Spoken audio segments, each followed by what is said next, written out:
হুজুগে বাঙালি আমরা সবকিছুর দাম নাকি কমে গেছে, সবজির দাম কমে গেছে, মাছের দাম কমে গেছে। ওরে আল্লাহ, পোস্টে পোস্টে ভরে গেছে। কি গুজব, কি আর বলবো। ঘুমন্ত মানুষকে আবার জাগিয়ে তুলেছে ছাত্র সমাজ। এখন সহজে কেউ আর কোনো কিছু নিয়ে অন্যায় করে আমার মনে হয় না পার পাবে। আসসালামু আলাইকুম, সবাই কেমন আছেন? আশা করছি সবাই ভালো আছেন। দেখেন কাণ্ড আপনাদের ভাইয়ের। এতদিন পর্যন্ত স্কুল বন্ধ ছিল, বাসায় কোনো কাজ ছিল না, রিল্যাক্স ছিলাম। আর এখন সে স্কুল খুলেছে, গিয়ে কতগুলা সকাল সকাল মাছ নিয়ে আসছে। বুঝিনি তো, মাছ যেদিন বাসায় আনে সেদিন কি একটা অবস্থা। দুই ছেলের স্কুল, রান্নাবান্না, সকালের টিফিন, সব কিছু মিলিয়ে হজবরল একটা অবস্থা। তো যাই হোক আপুরা, আপনারা সবাই কেমন আছেন অবশ্যই জানাবেন। কয়েকদিন পর্যন্ত, আজকে 2 দিন পর্যন্ত ফেসবুকে শুধু একটাই, যে সবজির দাম কমে গেছে, মাছের দাম কমে গেছে। হ্যাঁ, মানে মানুষ যে কি না করতে পারে বাইরে ভাই। তো যাই হোক, আমি আমার হাজব্যান্ডকে বললাম, জানো সব কিছুর দাম না কমে গেছে। তো তো সে আবার হাসতেছে, বলতেছে হ্যাঁ তোমার চেহারাটা দেখে সব দিয়ে দিবে।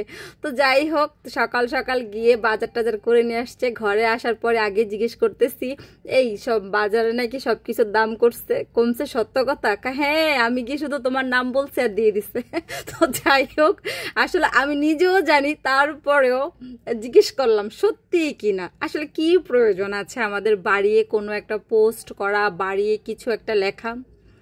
আসলে একটা জিনিস কি, এই যে সবাই এখন প্রতিবাদ করছে, ঘুমন্ত মানুষ বা বাংলাদেশের জনগণকে কিন্তু ছাত্ররা আবার জাগিয়ে উঠেছে। যে কেউ এখন খুব মানে স্বাভাবিকভাবে সে পোস্ট করছে, সে রিলসের মাধ্যমে প্রতিবাদ করছে, সে ব্লগ দিচ্ছে। যারা এগুলো করছে না, আইডি থেকে প্রত্যেকটা মানুষ তাদের মন্তব্য জানাচ্ছে। এই যে ঘুমন্ত মানুষকে বা ঝিমিয়ে যাওয়া জনগণগুলাকে ছাত্ররা যেভাবে জাগিয়ে তুলেছে, এখন যে সরকারি সামনে আসুক বা যাই হোক, যে অপরাধ করবে সে অপরাধটা কিন্তু এখন চোখে আঙ্গুল দেখিয়ে ধরিয়ে দিবে। শ্রদ্ধাশীল হতে হবে সবার প্রতি, সবার সহনশীল হতে হবে। আর প্রতিশোধ যদি মনে থাকে, সেটাকে ভুলে যেতে হবে যে না, আমি কারোর প্রতি প্রতিশোধ নিব না। ক্ষমা হচ্ছে মহৎ গুণ, তাহলে মানে দেশটা সুন্দর হবে। আর আগামী রাজনীতি বা আগামী যারা ক্ষমতায় আসবেন, তারা যদি এটা মাথায় রেখে কাজ করে, তাহলে মনে হয় যে দেশটা সত্যি অনেক সুন্দর হবে। আর এত কষ্ট করে দ্বিতীয়বার দেশটা স্বাধীন হওয়ার পরে বাংলাদেশের এখন যে বর্তমান প্রেক্ষাপট, কিছুটা অস্থিতিশীল, ভয়, আতঙ্ক, এটা আসলে মানে কারোই কাম্য না, কিন্তু তারপরও একটু কিছুটা তো এলোমেলো হবে কয়েকটা দিন। তো যাই হোক, আমরা সবাই সবার সাথে সমালোচনা বাদ দিয়ে, ঠিক আছে, সবাই সবার পাশে থাকবো, এইটাই। আর দোয়া করব, আর গুজব না ছড়াবো। মানে গুজব জিনিসটা আসলে খুব খারাপ, ঠিক আছে? তো যাই হোক, আপনাদের সাথে গল্প করতে করতে এদিকে হচ্ছে আমার ছোট ছেলের জন্য টিফিন করতেছি। এবার বন্ধের ভিতরে অনেক কাজই করেছি, বাচ্চাদের টিফিন ওইটা সেটা সবই রেডি করে রাখছি। বড় ছেলেকে সকালবেলা এক আইটেমের টিফিন দিলাম, ছোটটাকে আরেকটা দিচ্ছি। তো একদিকে হচ্ছে মাছ ধুচ্ছি, অন্যদিকে রান্নাও করছি, আর ওদিকে টিফিনও দিচ্ছি।